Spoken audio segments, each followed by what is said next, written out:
I sat in my chair, staring at a photograph of my late husband.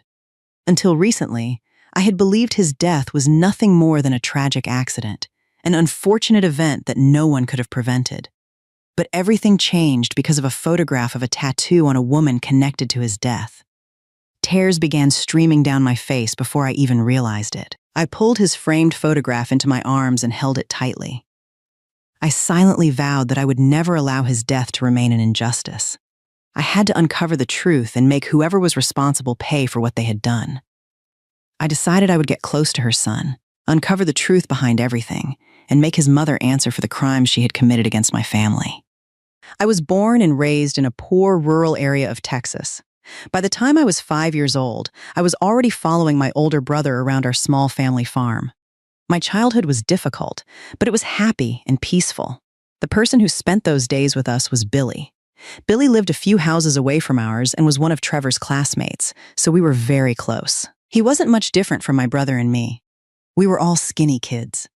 Even though I was a girl, I was always active and mischievous. I played the same games as the boys, so I was always covered in scratches and bruises. Whenever that happened, I would cry loud enough for everyone around to hear.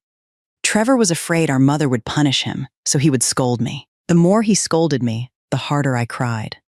The one who always stood up for me was Billy. Back then, I thought he was much better than my brother. Then one day, Billy's family suddenly moved away. I was devastated. It felt as if my world had collapsed. At the time, I was still in kindergarten, while Billy was a few years older than me. I watched him climb into the moving vehicle and cried my eyes out. What I remember most clearly is his smile. Before leaving, he told me that one day, when we were older, he would come back and find me. As time passed, I grew older. Billy gradually faded into my memories. Because our town was hit by floods almost every year, my parents eventually decided to move somewhere else. Today, I am a senior at a university in Houston. My dream is simple. I want to find a stable job, get married, have children, and take care of my parents.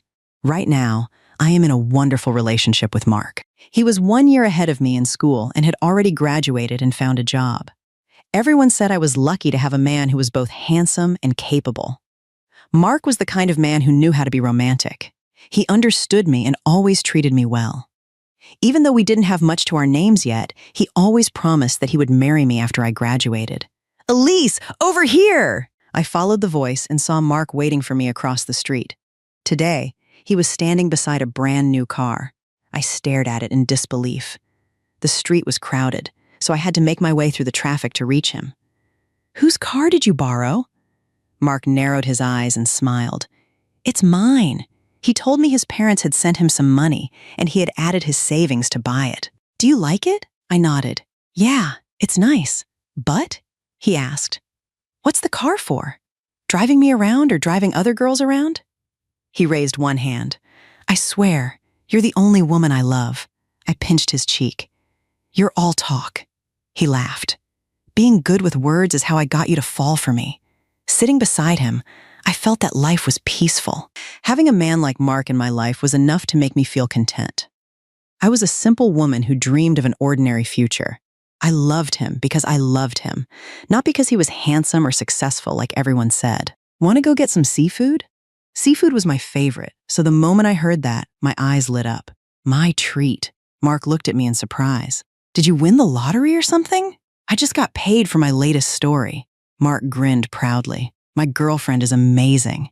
I have to be amazing to deserve you."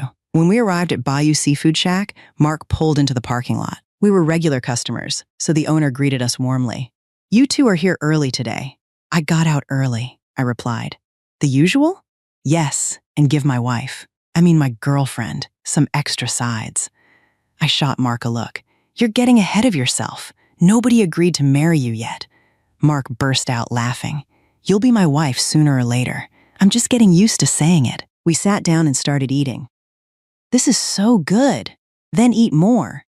Just then, a luxury Mercedes pulled up outside. A man stepped out and walked into the restaurant. "I'd like 2 orders of seafood," he said. "Sure, just give me a moment." For some reason, I couldn't stop looking at him. There was something about him that caught people's attention. Mark noticed and asked, What are you staring at? Embarrassed, I quickly looked away. Nothing. A moment later, the man carried his food to a table across from us. One look at him and I could tell he came from money, yet he was eating at the same small restaurant as us. As if sensing my gaze, he suddenly looked back at me. I immediately lowered my head. Mark frowned. You've been acting strange today. No, I haven't. I pointed toward the other table. I was just looking at that guy. He ordered enough food for 2 people. Mark laughed. That's what caught your attention? What? That's a lot of food. He shook his head. Let the man eat whatever he wants. Suddenly, I felt a little self-conscious. I finished my meal as quickly as I could and left. The next day, I overslept and was running late for class. Mark had already gone to work, so he couldn't take me to campus. I usually rode my bike, but that morning I didn't have time, so I rushed outside, hoping to find a ride. I hurried toward the street, but for some reason there wasn't a single rideshare driver in sight. Just then, a black Mercedes slowly pulled up in front of me. Hey, where are you headed? Startled, I turned around. The window rolled down, and I immediately recognized the man inside. He was the same man from the restaurant the night before. My eyes widened. You? He narrowed his eyes and smiled. Do I know you? Embarrassment flashed across my face. No, why would I know you? Really? He said playfully. You look a little nervous. I glared at him. Don't you have anything better to do? Instead of getting upset, he simply smiled again before rolling up the window and driving away. I stood there muttering under my breath. What a weirdo. A few seconds later, I remembered I was already late for class. I checked the time and realized there was no point rushing anymore. I pulled out my phone and texted my best friend for help. Missing one class wouldn't be the end of the world. With that thought in mind, I slowly headed back to my apartment, crawled into bed, and went back to sleep as if nothing had happened. Time passed quickly, and the day I had been waiting for finally arrived. All the hardship I had endured over the years seemed worth it. My parents and Trevor were there to attend my graduation ceremony. After years of studying and countless days of living on instant noodles, I had finally reached this moment. The second I held my diploma in my hands, I burst into tears. Trevor rubbed my head and teased me. You're all grown up and you're still crying? I stuck my tongue out at him before turning to look at my parents. Tears were rolling down their faces. The wrinkles on their skin and the gray in their hair were proof of everything they had sacrificed for me over the years. Our daughter did it, my mother said. Now we can finally sleep peacefully. My chest tightened. At that moment, I promised myself that I would work hard and give my family a better life. Trevor laughed. Now I can finally go find a wife without worrying about paying your tuition. It was only a joke, but it hit me hard. To help me stay in school, Trevor had worked all kinds of jobs and sent me money every month. I'm sorry, I said through my tears. Because of me, you've had to work so hard. Trevor smacked my shoulder. Are you crazy? Why are you apologizing? Then he smiled. You're done with school now. Just find a good job, get married, have kids, and make mom and dad happy. I laughed through my tears. You're so annoying. Why are you always telling me to get married? I'm still young. Just then, I saw Mark hurrying toward us from a distance. He politely greeted my parents and Trevor. I'm sorry I'm late. I had an unexpected meeting this morning. My parents smiled warmly. It's okay. We're just glad you made it. Looking at the sweat on his forehead, I felt a wave of affection. Besides my parents and Trevor, Mark was one of the most important people in my life. He treated me like a princess. He wasn't rich, but to me, no wealthy man could compare to him. I loved him for his sincerity and simplicity. We understood each other so well that being together always felt effortless. Whenever people looked at us, they admired our relationship and sometimes even envied it. After graduation, I quickly started applying for jobs. Fortunately, I was hired by a company that specialized in seafood exports and offered a stable salary. My job was to work as an assistant to the CEO. On my first day, I was extremely nervous. I chose a simple blouse and a pair of dress pants, then put on a little makeup to brighten my appearance. Standing in front of the mirror, I felt everything looked fine, so I grabbed my handbag and left. When I arrived at the company, I was taken straight to the CEO's office. I had already done some research. My boss was a young man. He was very private and rarely appeared in the media, so I had no idea what he looked like. His mother, however, was very famous. Harper was the chairwoman of the company. She was highly respected and well known for her charitable work helping people in difficult situations. To me, she wasn't just someone I admired. She was someone I wanted to learn from. That was one of the main reasons I had applied for a job at this company. Standing outside the office, I knocked on the door. A deep male voice answered from inside. "Come in." I gently pushed the door open and stepped inside. The CEO was sitting with his back facing the door. "Good morning, sir. My name is Elise. I'm the new assistant. Today is my first day." The moment I finished speaking, he turned around. I froze. Why was it him? He smiled. "The world is a small place, isn't it? How many times have we run into each other now?"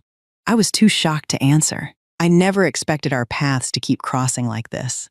I quickly gathered myself and said, "Sir, I'm here to work. Please guide me if I make any mistakes." He narrowed his eyes slightly. "Okay, since you're my employee now, I expect you to take your job seriously. I'm very strict when it comes to rules. You'll need to learn all of them." Looking at him, I couldn't say I liked him very much. Still, I had finally found a job. Quitting wasn't an option. I told myself that none of that mattered. As long as I could earn money, support myself, and help my family, that was enough. "Yes, sir, I understand." Everything was new at first, and I was constantly nervous. Whenever I ran into something I didn't understand, I had to gather my courage and ask him. As time passed, it became a habit. Eventually, I learned how to handle all of my responsibilities. William was extremely demanding, but he was also professional and organized. Honestly, I respected that about him. One evening, just before the end of the workday, he looked over at me and asked, "Want to grab a coffee?" I stared at him in surprise. "You're inviting me for coffee?" A teasing smile appeared on his face. "You look pretty shocked and honored." I stood there for a few seconds, speechless at the confidence in his voice. Maybe other women liked that sort of thing, but I wasn't interested. Besides, I already had a boyfriend. Why would I go out for coffee with him? "I think you've misunderstood, sir. Tonight I'm meeting my boyfriend. You can give that honor to someone else." His eyes widened slightly. "You have a boyfriend?" "Yes. We're getting married soon." As soon as I finished speaking, I stood up and left. That night, Mark and I had plans to go out for coffee. It had been a while since we had spent time together like this. I chose a dark red dress, one of my favorite colors. It made my skin look even better. After getting ready, I stood outside and waited for him. A little while later, Mark arrived. He stared at me without blinking. "What is it? Why are you looking at me like that?" He smiled. "You look beautiful." I didn't realize my girlfriend could be this beautiful. I pouted. "You keep saying that. After we're married, you'll probably get tired of looking at me." He shook his head. "How could I? I'll love you forever." "Forever?" I teased. "Until my last breath." I smiled at him. Mark often said romantic things, but he always meant them. He was my first love, and I treasured him more than anything. He drove me to an elegant coffee shop in the city. "Wait here while I park the car." "Okay." A few minutes later, he came back, took my hand, and led me inside. I loved moments like this. I loved feeling cherished by the person I loved. Once we were seated, he ordered me a peach tea, my favorite drink. Looking at me, he smiled. "I like sitting here and looking at you." I laughed. "You're being cheesy again." He shook his head. "Lately, I've been feeling uneasy for some reason. Every day after work, all I want to do is come see you." I knew he liked saying sweet things, but I loved hearing them. I lifted my drink and looked at him. "I feel the same way. I like looking at you too." We sat there smiling at each other. After a while, Mark stood up. "Stay here for a minute. I'll be right back." I nodded. "Okay." A short time later, he returned holding a beautiful bouquet of flowers. Soft music began playing through the cafe. My eyes widened in surprise. Then he knelt down in front of me. Every person in the cafe turned to look at us. "Will you marry me?" Happiness filled my heart. Mark took my hand and slipped a ring onto my finger. Tears gathered in my eyes as I answered, "Yes, I'll marry you." I felt completely overwhelmed with happiness. The people around us applauded and congratulated us. As I looked around the cafe, my eyes suddenly met William's. He was sitting alone in a corner, quietly drinking coffee. Embarrassed, I quickly looked away. The next day, I went to work as usual. The moment I stepped into the office, William said, "I thought you might be so caught up in love that you'd forget to come to work." I looked at him and replied, "I'm very serious about my job. Work always comes first." "Good," he said. "I was worried you might let your personal life affect your work. Don't worry, sir. I'll do my job well." He was quiet for a moment before speaking again. "You don't look like someone who would end up with such a good boyfriend." I looked at him in surprise. What was that supposed to mean? When two people fall in love, they see each other's beauty. Outsiders don't always understand that. After saying that, I stopped talking to him and returned to my work. As time passed, Mark and I became even more certain about our future together. Both of our families began urging us to get married, and we decided it was time to start preparing for our wedding. Mark and I traveled back to Texas to visit his family. After everything went well, we returned to Houston and began making plans for the wedding. We eventually decided to hold the ceremony at a hotel to make everything more convenient. Today was probably one of the happiest days of my life. Mark and I had made plans to try on wedding outfits and take our wedding photos. My future wife is going to look beautiful in a wedding dress. I leaned against his chest and smiled. "Whether I'm beautiful or not, I'm still going to be your wife." He looked at me affectionately and gently kissed my cheek. "Even if I die one day, I'll always love you." I quickly covered his mouth with my hand. "Why would you say something like that?" He smiled. "Everyone dies eventually. I was just making an example." Then he laughed. "Don't worry. I'll stick to you for the rest of my life." I couldn't help laughing at his words. After talking for a while, we arrived at the bridal studio. "Let's go." "Okay." As soon as we walked inside, one of the employees warmly greeted us. "Please come this way. We'll help you try on the outfits." She led me to a fitting room and brought me several wedding dresses. I wasn't sure whether it was because of the dress or because of my figure, but when I looked at myself in the mirror, I felt like a completely different person. "You look beautiful." My cheeks turned red with embarrassment. "You're flattering me." "I'm telling the truth." The employee smiled as she pulled back the curtain. The moment I stepped out, Mark stared at me without saying a word for several seconds. "My wife is beautiful." My eyes sparkled as I looked at him.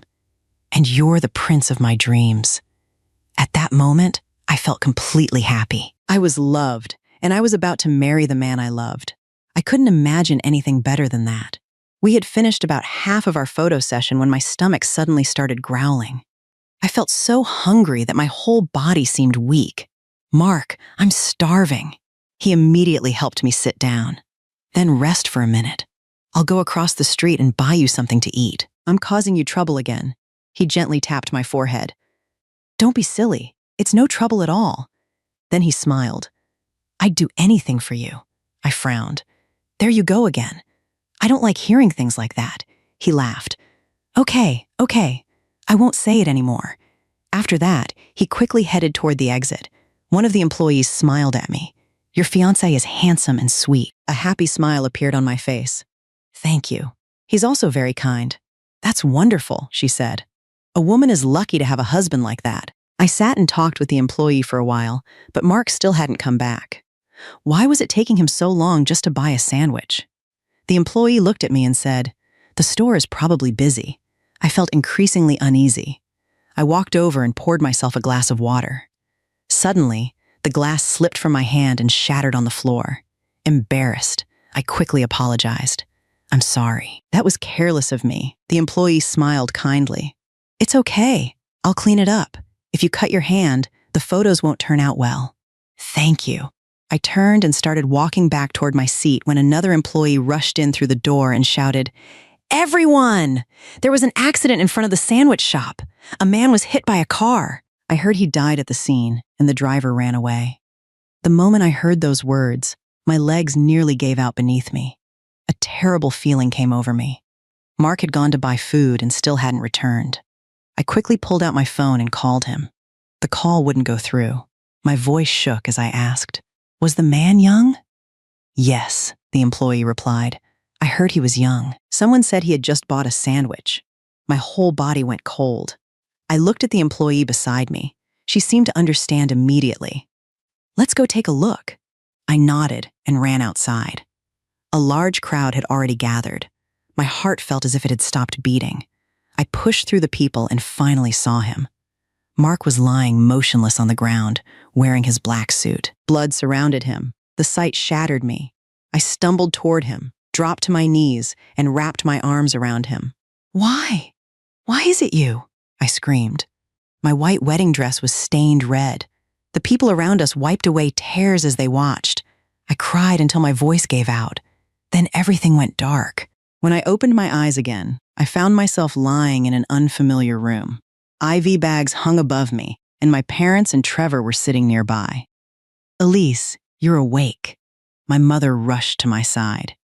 "You've been unconscious all day." As soon as we heard what happened, we flew here. Her voice pulled me back to reality. The image of Mark immediately appeared in my mind. I cried out, "Where's Mark? Where is he?" My mother wrapped her arms around me and sobbed, "Please calm down. Mark has gone to a peaceful place. You have to accept it." I shook my head violently. No, it can't be true. We haven't even gotten married yet. We promised we would spend our whole lives together. How can he leave now?" Panic took over. I ripped the IV needle from my hand and tried to run out of the room. My parents and Trevor rushed after me and held me tightly. We collapsed together, crying. "Elise, please don't do this," my father said. "You're breaking our hearts. Everyone has their fate. Let Mark rest in peace." The pain inside me was unbearable. It felt as if something was tearing me apart from the inside. I couldn't understand why this had happened. Why had God given so much pain to people who had done nothing wrong? Why had Mark left at the very moment we were about to start our future together? Those questions kept circling in my mind. Exhausted, I lost consciousness again. Through the haze, I heard a doctor speaking. "She's pregnant. Please help her stay calm. Too much stress could affect the baby." I forced my eyes open and looked toward the doctor. "Doctor, did you just say I'm pregnant?" My mother quickly took my hand. "Thank God you're awake again." "Yes, sweetheart, you're about a month pregnant." The doctor looked at me kindly. "Your body is very weak right now. If you continue pushing yourself like this, it could affect the baby. The best thing you can do is rest, eat properly, and take care of yourself. What happened has already happened." I said nothing. My eyes drifted toward the door. My child hadn't even been born yet and had already lost a father. What could be more painful than that?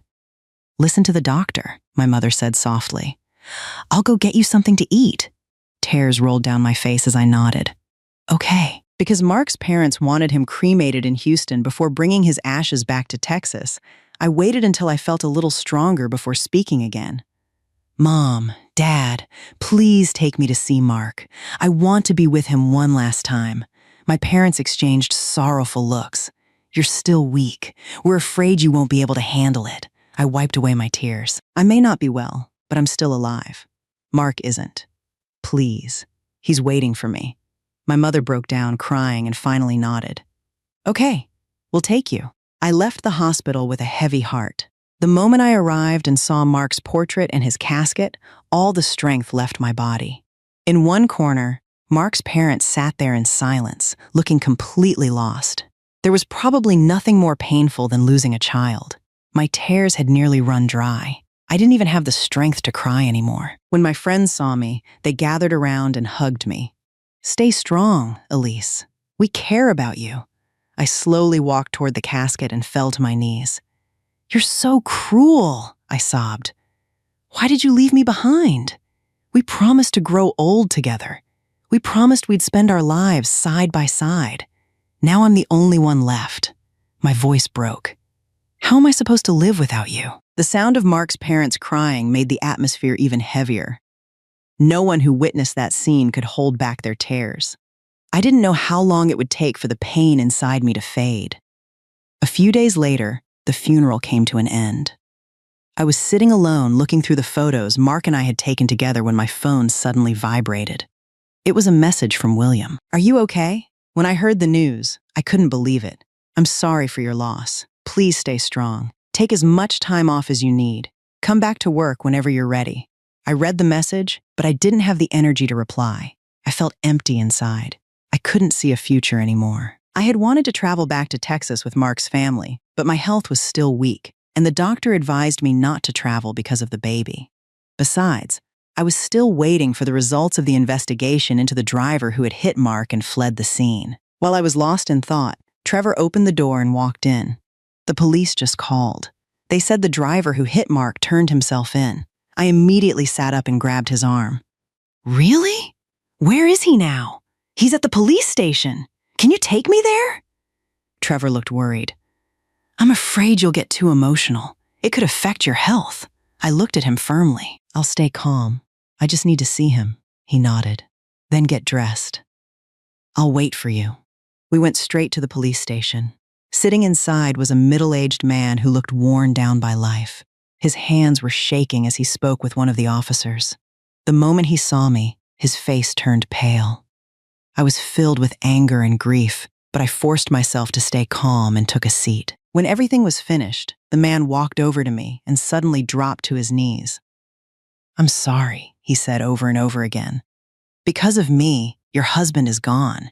If killing me would make things right, then do it. I've regretted it every day. This was the man responsible for Mark's death. I stared at him and asked, why did you run away after the accident? You should have stopped. You should have checked on him. At least then our family wouldn't have suffered this much. His entire body shook. His pale lips trembled as he struggled to answer. I was terrified. I wasn't thinking clearly. All I could think about was running away from my responsibility. I looked directly into his eyes. That was a human life. Do you understand that? He lowered his head. I know. The anger inside me finally exploded. Then why don't you die and give Mark his life back? Trevor immediately stepped forward and wrapped his arms around me. Elise, calm down. Crying and screaming won't change anything. Let the police do their job. We should go home. Then he lowered his voice. Don't forget you're pregnant. You can't keep upsetting yourself like this. The moment he mentioned my baby, I slowly calmed down. I nodded and wiped away my tears. You're right. Let's go home. Sometime later, the trial finally took place. The sound of Mark's parents crying broke my heart all over again. The man responsible for the accident stood before the court with guilt written all over his face. In the end, the judge sentenced him to 3 years in prison. After the hearing was over, I quietly stood up, holding Mark's portrait in my arms. Maybe somewhere beyond this world, he was still watching over us with a smile. Life was truly fragile. One day everything could be perfect, and the next day it could all disappear. The words of encouragement from both families gave me strength. I wasn't the only one suffering. Everyone who loved Mark was carrying the same pain. After everything that had happened, I finally realized how precious life was. I couldn't spend the rest of my life trapped inside my grief. I still had a child growing inside me. I still had responsibilities. I still had a future to build. As the months passed, my baby continued to grow. I knew I had to become stronger for my child. Little by little, I pushed the pain aside and began a new chapter of my life. I returned to work and focused on moving forward. I wanted to live well so that Mark could rest in peace. A familiar voice called out from behind me. Elise! I turned around and saw William. Good morning, sir. Today is my first day back. I hope you'll continue to guide me. William nodded. Of course. The company is always happy to have you back. I didn't say anything else and quickly went inside. By lunchtime, I felt exhausted. I didn't even have the energy to go eat. You're not going to lunch? William asked. I'm a little tired. I just want to rest for a while. He looked at me carefully. Why do you look so pale? I answered honestly. I'm pregnant. The expression on his face changed immediately. He stared at me for a long moment before quietly leaving. At that point, I wasn't thinking about him. I leaned back in my chair and closed my eyes. A while later, I heard a knock on the door. William walked in carrying a cup of water and a container of hot porridge. You should eat something. If you keep skipping meals, the baby won't develop properly. I looked at him in surprise. He was usually distant and hard to approach, yet now he was treating me with such kindness. I stared at him as if I were looking at a stranger. He seemed to know exactly what I was thinking. Just eat. You're my employee. Taking care of my employees is part of my responsibility. Don't read too much into it. Embarrassed, I quickly looked away. Thank you. I'll eat it later. You don't have to buy things for me like this anymore. Before I could finish speaking, he had already left. Time continued to pass. The baby in my belly grew day by day.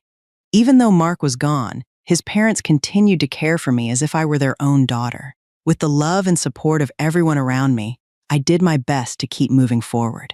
After 9 months and 10 days, I gave birth to a healthy baby boy. The moment everyone saw him, they burst into tears because he looked so much like Mark. Tears rolled down my cheeks. If Mark had still been alive, we would have been so happy in that moment. Mark's parents looked at me with affection. You're a good woman, Elise. You deserve to be loved and cared for by everyone. 3 years later, Kevin, slow down or you're going to fall.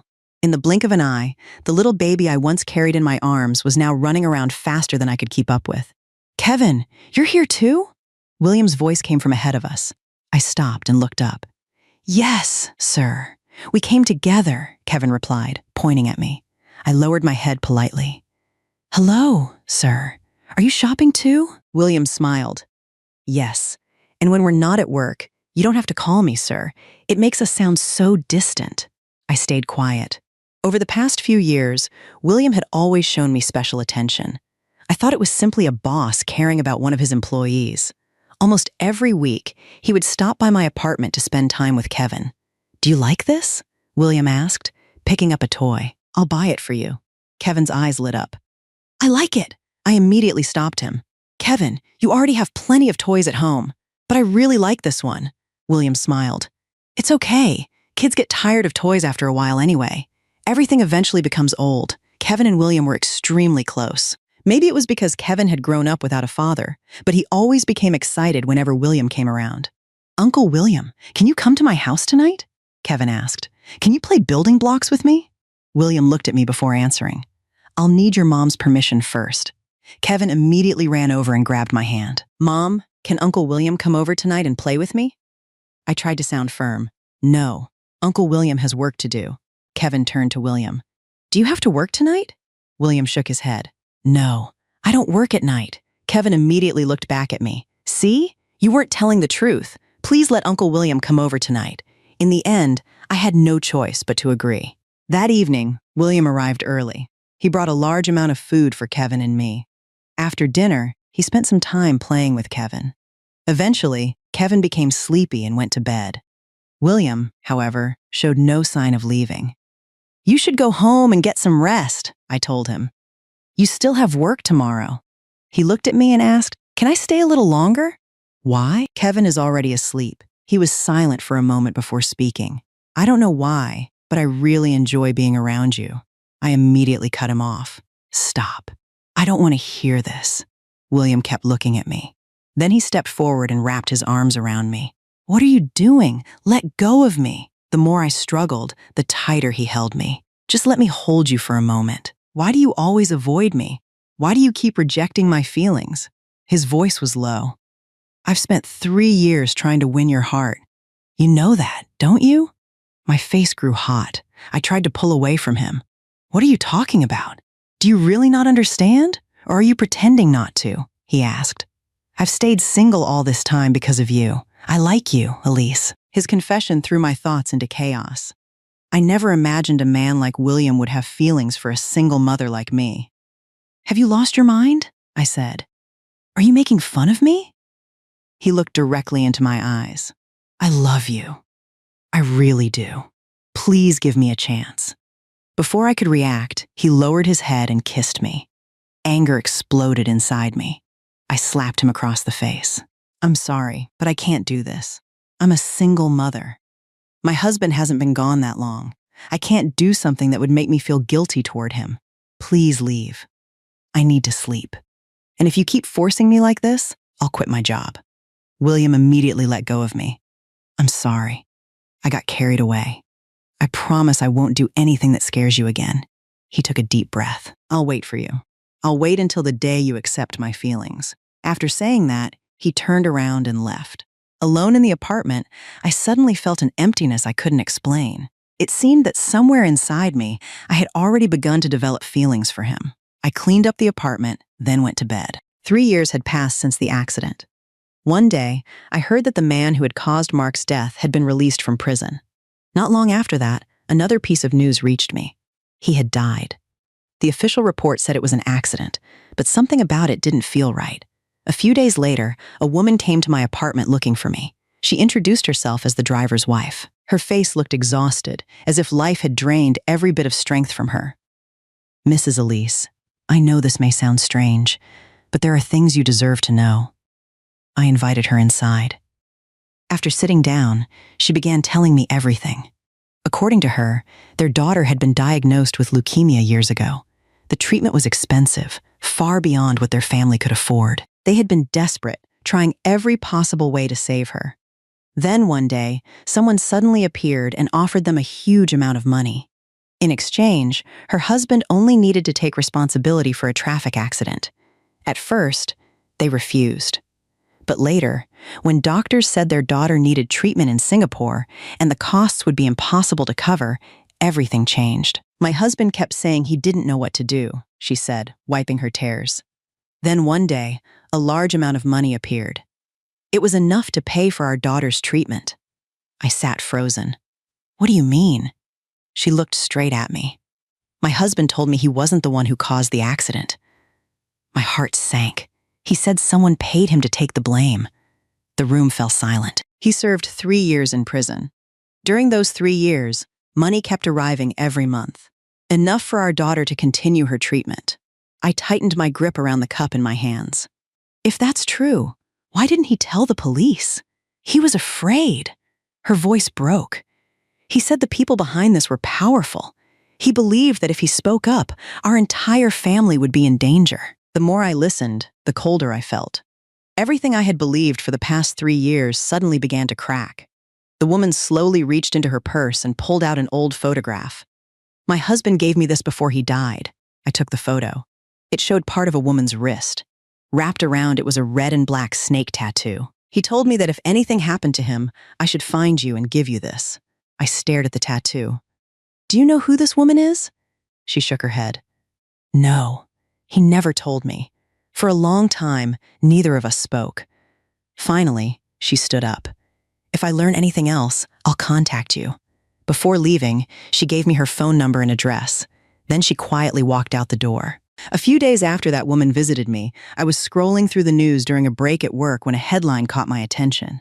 My entire body went cold. The woman who had come to see me was dead. The article said she had fallen from a building and that the police believed it was suicide. I stared at the screen for a long time. Something felt wrong. Just days ago, she had come looking for me. She had been determined to uncover the truth behind her husband's death. Why would she suddenly take her own life? The more I thought about it, the more frightened I became. If someone really was trying to silence people, then Kevin and I could be in danger too. "What are you looking at?" William's voice suddenly came from beside me. I quickly put my phone away. "Nothing." He studied my face. "You don't look okay." "I'm fine." William pulled out a chair and sat down across from me. "Let's go get coffee after work." I shook my head. "No, thank you." "Why not?" "Because I don't want people getting the wrong idea." Before William could respond, a woman's voice interrupted us. "William." I looked up and saw a beautiful woman walking toward us. She was dressed elegantly and carried herself with confidence. She walked straight over and slipped her arm through William's. Then she turned toward me and smiled. "Hi, I'm Madison." I politely nodded. "Nice to meet you." Madison smiled again. "I'm William's girlfriend." I glanced at William. His face immediately darkened. "Madison, stop saying things like that." "Why?" she asked. "It's only a matter of time." I suddenly felt uncomfortable sitting there. Whatever relationship existed between them wasn't my business. I stood up and grabbed my bag. "I have something to do, so I'll head out first. You two enjoy your conversation." After that day, William kept trying to explain what had happened with Madison. Every time he brought it up, I acted as if I didn't care. The truth was that I really didn't think it was any of my business. One afternoon, William stopped me outside my office. "Elise, can we talk?" "About what?" "About Madison," I sighed. "William, whether she's your girlfriend or not has nothing to do with me." He looked frustrated. She's not my girlfriend. Okay, I'm serious. Okay. The more indifferent I sounded, the more irritated he became. He stepped closer. Why are you acting like this? I looked directly at him. Because we're nothing more than a boss and an employee. That's all we've ever been. William went quiet. For a few seconds, neither of us spoke. Then, without warning, he grabbed my arm and pulled me toward him. William! I immediately tried to step back, but he refused to let go. Look at me. His voice was low and firm. I've spent years caring about you. I've spent years waiting for you. Do you really not feel anything? My heart suddenly became restless. I hated admitting it, but hearing those words affected me. You shouldn't be saying these things. Why not? He asked. Because I mean every word. I looked away, unable to meet his eyes. William gently lifted my chin. I know you're afraid. I know you still can't forget Mark. But that doesn't change how I feel. For the first time, I couldn't immediately push him away. Standing so close to him, I could hear every word clearly. I could see the seriousness in his eyes. Looking at that face, my heart would not stop racing. One afternoon, I received a phone call from Harper. My hands became slightly tense the moment I heard her name. This was the first time the chairwoman of the company had contacted me directly. She asked me to meet her at a coffee shop. After hanging up, I couldn't stop wondering why she wanted to see me. When I arrived, Harper was already sitting there. She looked elegant and composed as always. Sit down. I politely greeted her and took a seat across from her. Before I could say anything, Harper threw a stack of photographs onto the table. The pictures scattered in front of me. They were photos of William and me. Some were taken at the office. Some were taken outside. My face immediately changed. Harper looked at me coldly. I underestimated you. I frowned. I'm not sure what you mean. She let out a mocking laugh. Don't play innocent with me. You're a widow with a child, yet you've managed to make my son fall for you. My hands slowly tightened beneath the table. Mrs. Harper, you've misunderstood. Misunderstood? Her voice grew sharper. Do you really think someone like you belongs in our family? Every word felt like a slap across my face. I have never tried to get close to William. Harper stared at me. I don't care whether you did or not. What matters is that you stay away from him. The atmosphere between us became suffocating. Starting today, you're fired. I looked at her in disbelief. What? You heard me. She leaned forward slightly. Leave my company. Leave my son. If you have any dignity left, disappear from his life. My chest felt heavy, but I forced myself to remain calm. Just as I was about to stand up, Harper reached for her coffee. The sleeve of her blouse slid upward. My eyes instantly froze on her wrist. There, wrapped around her skin, was a red and black snake tattoo. The exact same tattoo I had seen in the photograph given to me by the driver's wife. My breathing stopped for a moment. Harper noticed my stare and quickly lowered her sleeve. But it was too late. I had already seen it. 1,000 thoughts rushed through my mind. The tattoo, the dead driver, the dead driver's wife, Mark's accident. Could all of it somehow be connected? I left the coffee shop in a daze. There was only one thing on my mind now. I had to uncover the truth behind that snake tattoo. The next morning, I received the official notice from the company. I had been terminated. Surprisingly, I wasn't angry. After everything that had happened, losing my job felt insignificant compared to the questions that now filled my mind. If Harper was connected to Mark's accident, then being fired was only the beginning. I spent the day updating my resume and searching for new job opportunities. That evening, someone knocked on my door. When I opened it, William was standing outside. His face looked exhausted. Can we talk? I hesitated for a moment before stepping aside. William walked in and remained silent for several seconds. Finally, he spoke. I'm sorry. I looked at him. Sorry for what? For not protecting you. A bitter smile appeared on my lips. You don't owe me anything. He shook his head. You were fired because of me. My mother pressured the company. I tried to stop her, but I couldn't. I wasn't surprised. After what had happened at the coffee shop, I had already guessed the truth. William lowered his head. I never wanted any of this to happen. It already happened. My voice remained calm. There's no point talking about it anymore. He looked at me with pain in his eyes. Elise, I love you. I closed my eyes for a moment. Hearing those words no longer shocked me. The problem was that I didn't know what to do with them. William, please let me finish. He stepped closer. I don't care that you have a child. I don't care about your past. I just want a chance to be with you. I slowly shook my head. That's exactly why we need to stop this. His expression stiffened. What do you mean? Your mother will never accept me.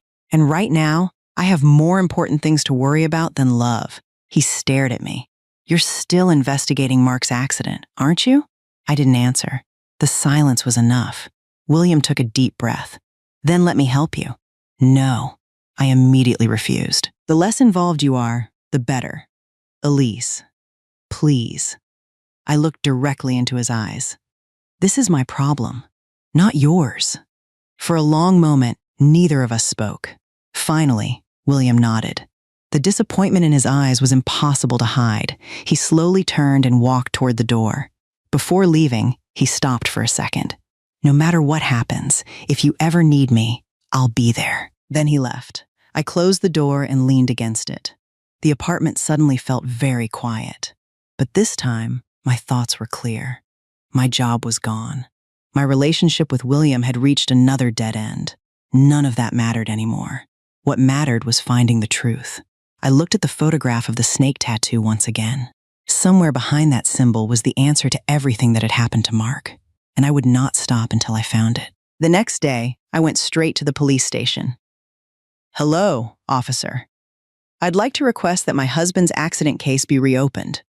I believe there may be something suspicious behind it. After listening to me, the officer pulled out a file and reviewed it. I'm sorry, ma'am. This case was closed a long time ago. The person responsible already served his prison sentence. He looked up at me. My advice is to let it go. I shook my head. But I feel like there's something hidden behind this case. The officer stared at me for a moment. The law doesn't work based on feelings. If you want us to reopen the investigation, you'll need clear evidence. I lowered my head and slowly stood up. Then I'll find evidence and bring it back to you. After leaving the station, I felt unsettled. Should I continue or stop here? The road ahead would be difficult and dangerous. Then the image of the snake tattoo suddenly appeared in my mind. My eyes lit up. That was it. Everything had to start with that tattoo. I had to find justice for Mark and uncover the truth behind the deaths of the driver and his wife. As I thought about it, William came to mind. The only way to get close to Harper was through him. Once I made up my mind, I immediately pulled out my phone and sent William a message. Hi, can we meet tonight? On the other side, William replied almost instantly with a heart emoji. Are you not mad at me anymore? I'm so happy. I'll be there soon. I looked at the screen and typed back. Okay, I'll be waiting. That night, William came to my apartment carrying a bouquet of fresh flowers. Looking at him, I felt a little guilty. Aren't you afraid of your mother finding out? William smiled. If I were afraid, I wouldn't be here. He looked at me warmly. When I saw your message, I was so happy. For a moment, I didn't know what to say. He held the flowers out to me. These are for you. From now on, I want to be by your side and take care of you and Kevin. I accepted the flowers. Thank you. Come in. From that day on, William and I spent more and more time together. No matter how difficult things became or how much I suffered, I couldn't give up. I had to find the truth. Only then could Mark finally rest in peace. 3 days later, I finally agreed to be William's girlfriend. Because he cared so much about us, William arranged for Kevin and me to move into a house near his. Being cared for and loved like that sometimes made my heart soften. Many times, I wanted to tell William everything. I wanted to tell him why I had really gotten close to him. But every time I thought about Mark and my son, I stopped myself. What are you thinking about? William asked one evening. Nothing, I replied. Just random thoughts. He smiled and gently held my hand. Just focus on being happy. I'll make up for everything you've been through. I lowered my eyes. But your mother will never agree, William answered without hesitation. Don't worry. She's a good person. Eventually, she'll understand us. A few days later, I was coming home from work. Just as I was about to unlock the door, a black car pulled up beside me and stopped. The door opened, and Harper stepped out. The look in her eyes was enough to make anyone uncomfortable. You're even more stubborn than I thought, she said coldly. I lowered my head. "Hello, ma'am." She lifted her chin toward the door. "Open it. We're going inside to talk." Pretending to be nervous, I fumbled with the keys and unlocked the door. "Yes, ma'am." The moment we stepped inside and I set my bag down, a sharp pain exploded across my face. Harper had slapped me. "You shameless woman. How dare you seduce my son?" I held my cheek and burst into tears. "I'm sorry, ma'am. I thought I could stay away from him. I really did. But our feelings for each other are too strong. Please have mercy on us. Please don't separate us." Another slap landed across my face. It hurt, but I forced myself to endure it. There was a time when I admired this woman. I had once seen her as a role model and worked hard because I wanted to become someone like her. But looking at her now, I wondered if I had been wrong all along. Was all of her charity work nothing more than a mask? "Stop dreaming," Harper snapped. "I will never approve of this marriage." She pointed at me. "You're educated. You should know better. Why are you clinging to my son?" Then she pulled out a thick stack of cash and threw it into my face. The bills brushed against my skin as they scattered onto the floor. I almost cried. "Please take your money back," I said quietly. "I'm poor, but I won't sell my dignity for money. I love William because I love him, not because of his wealth or status. Feelings aren't something that can be controlled. I hope you can understand that." My words did nothing to change her mind. Harper turned around and walked out.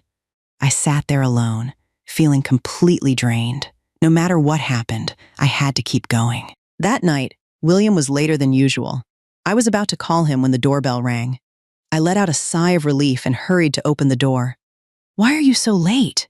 William smiled apologetically. "I had something I needed to take care of." Then he looked at me with concern. "Have you eaten yet?" I pouted. "No, I was waiting for you so we could eat together." He wrapped his arms around me. That simple moment filled me with warmth. For a brief second, I forgot everything else. I found myself wanting a future with him. I wanted a home. I wanted a family. I wanted children. But reality quickly pulled me back. My chest tightened. William and I could never truly walk the same path. Our worlds were too different.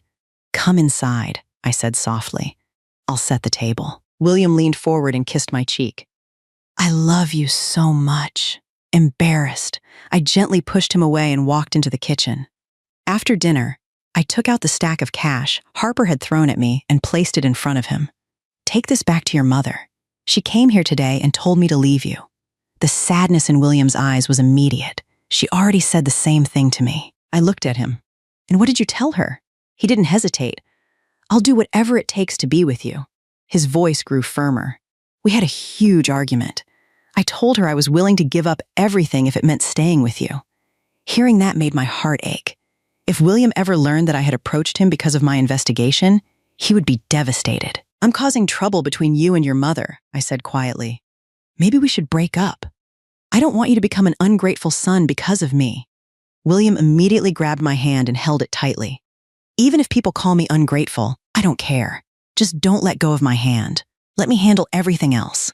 My throat tightened after hearing those words. Ever since Mark died, I had believed my heart would never belong to anyone again. Yet here I was, affected by William more and more each day. Maybe fate was being cruel once again. I didn't know how much longer I could keep my emotions separate from my mission. I looked at him and forced a smile. "Don't worry. I won't let go of your hand. Let's keep trying together." William smiled with relief. "Thank you. That means everything to me." After William had been living with me for a while, Harper finally gave in and came to see me again. "Hello, ma'am," I greeted her politely. She looked at me with open contempt. "You must be very proud of yourself. You successfully seduced my son." I kept the same nervous expression on my face. "I don't understand what you mean." Harper's voice grew harsher. "I hate women like you. Manipulative, calculating, cruel." I lowered my head. "If that's what you think of me, then I'll accept it. But please, just tell me why you're here." The anger in her eyes became even more obvious. "You're good," hiding behind that innocent face. She took a deep breath before continuing. "I've come to discuss a few things with you." "Please go ahead." Harper looked at me coldly. "For the sake of the company's future, I've decided to allow you and William to get married.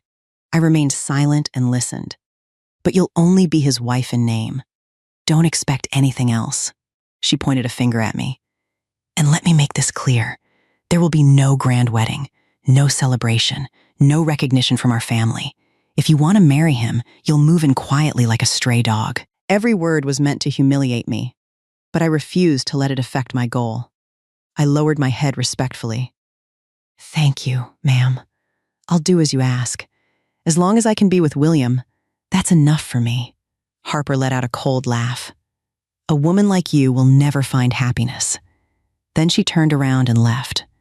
The moment the door closed behind her, a smile slowly appeared on my face.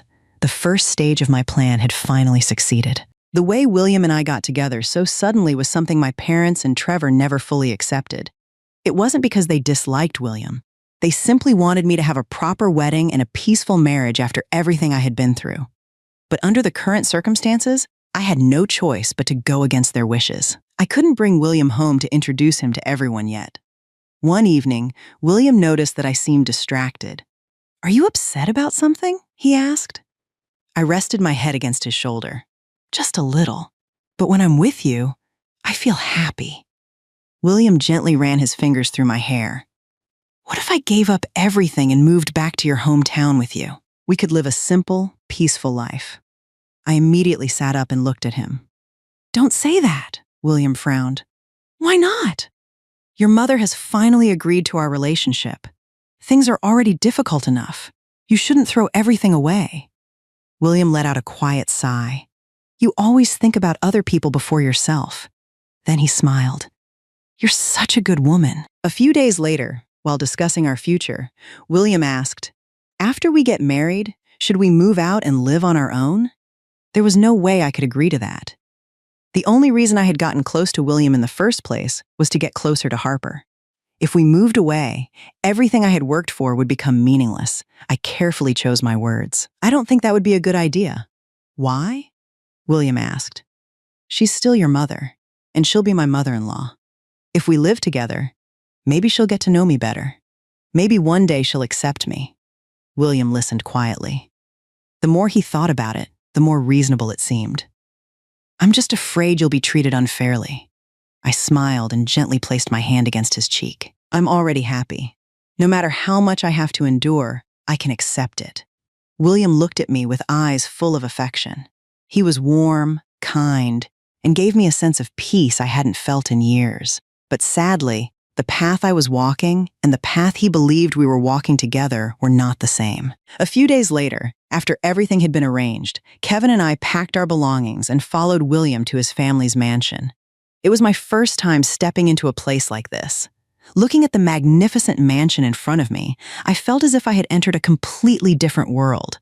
There was no denying how wealthy his family was. "Mom, Dad William's house is so big and beautiful." Kevin grabbed my hand excitedly. William smiled, crouched down beside him, and said, "From now on, this is your home and your mom's home too. We're all going to live here together and be happy, okay?" Kevin grinned and nodded repeatedly. "Yes, Dad William, I love it." A housekeeper hurried outside to greet us. "Welcome home, sir and ma'am." William turned toward me. "This is Denise, our housekeeper." I politely greeted her. "Nice to meet you." Denise smiled warmly. "Please come inside." William led Kevin and me through the front door. The luxury of the mansion became even more obvious once we stepped inside. Kevin's large eyes moved everywhere as he admired everything around him. In the living room, Harper was sitting calmly and drinking tea. "Mom, we're home," William said. Harper took a sip from her cup before looking directly at me. "Go upstairs, get settled, and come down for dinner later." "Yes, ma'am," William replied. I gently pushed Kevin forward. "Say hello." Kevin immediately waved and said politely, "Hello, Grandma. My name is Kevin. I'm very happy to be here today." Harper looked at him with cold eyes. "Fine. Take him upstairs. Make sure he doesn't run around breaking things." Her attitude didn't surprise me. William picked Kevin up and took my hand before leading us upstairs. Life among the wealthy really was different. People met at the dinner table, exchanged a few words, and then disappeared into their own worlds. After dinner, William led me to a room and unlocked the door. "What's this room?" I asked. William turned on the light and looked at me. This is my parents' memorial room. I froze. But your mother is still alive, isn't she? William looked at me quietly. Come inside and pay your respects first. Then I'll explain everything. I followed him into the room. As I looked at the photographs on the altar, I felt an odd sense of familiarity. It seemed like I had seen those faces somewhere before, but I couldn't remember where. After we finished paying our respects, William and I returned to our room. His eyes grew distant as he began telling me a story he had rarely shared with anyone. I'm sorry for hiding this from you. It's a pain I can never forget. He paused before continuing. When I was in 8th grade, my parents and I went on a road trip. Halfway through the journey, my father lost control of the car. The vehicle went off a cliff. My chest tightened as I listened. My parents died at the scene. Somehow, I survived. The doctors said it was a miracle. But I was critically injured and had lost a dangerous amount of blood. The hospital didn't have enough blood available. William lowered his eyes. That's when Harper appeared. She had the same blood type as me, so she immediately donated blood and saved my life. I sat quietly, absorbing every word. What was her relationship with your family? William answered. She was a distant relative of my mother. She was also my father's assistant. She never married. She devoted her entire life to helping my parents build the company. His words left me confused. Could I have been wrong all along? A woman willing to sacrifice her youth, her future, and her personal happiness for another family didn't sound like the person I had imagined. Looking at how much William respected her, it was obvious she had played an important role in his life. You must love her very much, I said. William nodded. To me, she's my second mother. Everything this company has today exists because of her. I reached over and squeezed his hand. You've been through so much. William pulled me gently into his arms. Maybe that's why I understood your pain. Maybe that's why I fell in love with you without even realizing it. My throat tightened. William loved me deeply and trusted me completely. Yet I was hiding my true purpose from him. If he ever learned the truth, would he hate me? Ever since Kevin and I moved into the mansion, we had been living like royalty. But this was not the life I wanted. My future mother-in-law always treated Kevin and me with hostility, but I chose not to pay attention to it and carried on as if nothing had happened. One Sunday, everyone was home, and Kevin was off from school as well. While he was playing, he accidentally knocked over a flower vase sitting on a table. The sound startled me, and I quickly turned around. At that exact moment, Harper walked out and saw the shattered vase scattered across the floor. She immediately slapped Kevin hard across the face. Kevin burst into tears and fright. You little bastard! Do you enjoy destroying things? I'll break your legs if you keep this up. Kevin's face turned pale. He folded his hands and apologized. I'm sorry, Grandma. I won't be naughty again. My heart ached for him, but I didn't dare defend him. This was the life I had chosen, so I had no choice but to endure it. William quickly walked over to Kevin. Mom, why are you being so harsh with him? Kids make mistakes. That's normal. Harper glared at him. I worked hard to raise you, and now you've brought some fatherless child into this family. Aren't you ashamed of yourself? Seeing the situation getting worse, I hurried over, picked Kevin up, and spoke softly. I'm sorry, Mom. Kevin was being too playful. I'll make sure to teach him better. Harper fixed her eyes on me. You'd better watch yourself. Don't make me angry. I lowered my head.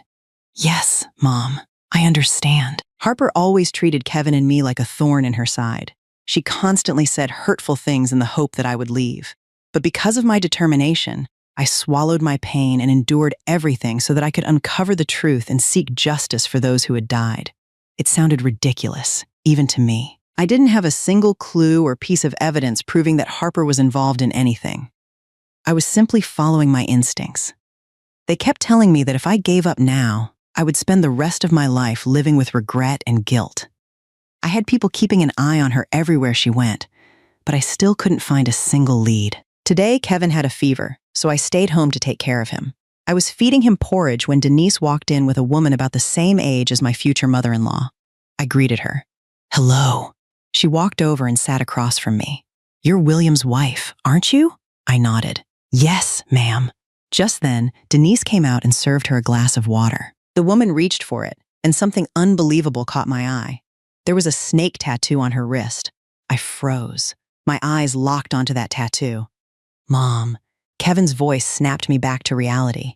I quickly looked away. Is something wrong? The woman asked.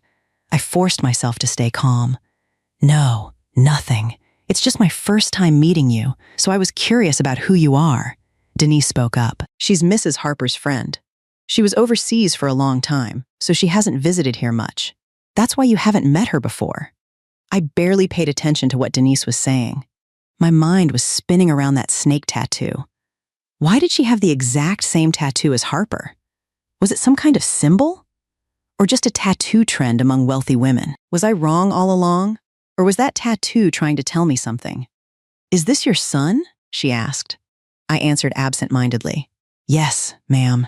He's my son. Then I asked politely, did you need something today? Mrs. Harper won't be home until this afternoon. The woman casually changed the way she addressed me. I know. I actually came here to see you. I looked at her in surprise. You wanted to see me? That's right. I've heard that your marriage to William faced a lot of opposition from his mother, hasn't it? I remained silent. She continued, don't be upset. Your mother-in-law has a bad temper, but she's a very kind person. Even though William isn't her biological son, she's always loved him and placed all her hopes on him. You're a mother yourself, so you understand, don't you? A mother's heart always wants the very best for her child. She paused before continuing. She's talked to me about you many times. She told me she already intended to accept your marriage to William. She was only making things difficult for you to see whether you truly loved him. After hearing that, I didn't know what to believe. Was she telling the truth? Was Harper really the good person I once thought she was? Maybe that snake tattoo was nothing more than a tattoo. Maybe someone had simply taken a picture of it. Maybe it didn't prove anything at all. Perhaps I had become too sensitive about this whole matter and had judged her unfairly. Please don't tell your mother-in-law about this conversation. I nodded. Yes, ma'am. I understand. That entire night, I couldn't stop thinking. Whose snake tattoo was the man talking about? Did it have anything to do with all of this? The next day, while heading to work, I accidentally bumped into a man. I'm sorry. I'm in a hurry and wasn't paying attention. I looked up at him, and the world seemed to spin around me. My legs nearly gave out beneath me. The man standing in front of me was the very same man who had caused Mark's accident. Do you remember me? I stammered. You're still alive? He looked at me strangely, then quickly got into his car and drove away. I stood there like a lost soul and shouted after him, "Stop right there!" It was as if he was terrified of seeing me. Every bit of strength drained from my body. My breathing became uneven and weak. Feeling exhausted, I sat down by the side of the road. My mind was completely blank. What was going on? Hadn't his wife said he was dead? Had she lied to me? Why would she do that? And maybe her suicide had actually been real. Yet I had convinced myself that someone had murdered her. My thoughts were in complete chaos. I had been so certain that Harper was behind everything. Even now, I couldn't understand any of it. If I told the truth, would they ever forgive me? Because of this, I had hurt William. I had hurt his mother as well. I couldn't continue working that day, so I turned around and went home. When I got home, I saw Harper standing in the yard trimming some plants. My face instantly grew hot with embarrassment. Mom, aren't you working today? She kept that same cold expression and replied, I'm visiting an orphanage today, so I took the day off. But why are you home in the middle of the workday? I lowered my head and answered, I wasn't feeling very well, so I came home early. Then go get some rest. If you're feeling better by 2 o'clock this afternoon, come with me. I looked at her in surprise. She continued, You're William's wife. I want you to come so you can see and understand more. I nodded. Yes, Mom, I understand. At 2 o'clock, we left together. After about an hour on the road, we arrived at the orphanage. Harper had brought a large amount of fruit and pastries for the children. As soon as we arrived, a group of children ran over and threw their arms around Harper. Grandma, why haven't you come to see us lately? We've missed you so much. For the first time, I saw a warm smile on Harper's face. She crouched down, gently patted each child on the head, and said softly, I'm sorry, kids. I've been busy with work lately. That's why I haven't been able to visit. But today I brought lots of fruit and pastries for all of you. Watching that scene, I felt ashamed of myself. A person who was loved by so many people, especially innocent children like these, had to be a good person. Yet for so long, I had been thinking the worst of her. All because of someone else's words. All because of a snake tattoo. I had built countless suspicions in my head. I felt terrible about myself, worse than I could put into words. After days of struggling with my conscience, I finally decided to tell the truth and free myself from the burden I had been carrying. I was going to leave. I couldn't bring myself to face William anymore. My grief over losing Mark had driven me to the point where I could no longer think clearly. Seeing the tension on my face, William asked, "You don't look well. Is something wrong? Did Mom give you a hard time again?" I shook my head. "No, it's not that. There's something I need to tell you and Mom." Concern immediately appeared on William's face. "What is it?" Just then, Harper walked out. The way she looked at me now was gentle, nothing like before. "What's going on? Why do you both look so serious?" I swallowed hard and gathered my courage. "There's something I need to tell both of you today. I just hope that after you hear it, you'll forgive me. Everything happened because I was foolish." They exchanged confused looks. "What's wrong?" William asked. "You're worrying me." I lowered my head. "The truth is, the reason I agreed to marry William was because of you, Mom." The shock on their faces grew with every word I spoke. "What nonsense are you talking about?" Harper snapped. "You said you married William because you loved him. Now you're saying it was because of me?" I understood why she reacted that way, so I quickly continued. "I'm sorry, Mom. Because of the snake tattoo on your wrist, I convinced myself that you were the person responsible for my fiancé's death. That's why I agreed to come here with William. My goal was to get close to you." William stared at me in disbelief. "Do you even realize what you're saying?" I nodded. "I do. That's why I feel like a terrible person right now. I need to tell the truth." With tears filling my eyes, I told them everything from the beginning. When I finished, Harper slammed her hand against the table. "How dare you? You accused me of something like that. Do you even know what this tattoo means to me? It's a matching tattoo shared by 3 close friends. One of them has already passed away. What gave you the right to accuse me? How could I possibly know your fiancé? Do you think the law works on wild accusations? That was unbelievably foolish of you." I lowered my head. "I'm sorry, Mom. I'll leave today." William immediately grabbed my hand. "Where are you going?" I looked at him with overwhelming guilt. "I'm going back to Houston for a while. I need time to clear my head." "I'm sorry. I'm so sorry." "No." He tightened his grip on my hand. "I'm not letting you go anywhere. I can't live without you." Tears streamed down my cheeks. I knew William truly loved me, but I no longer had the courage to stay.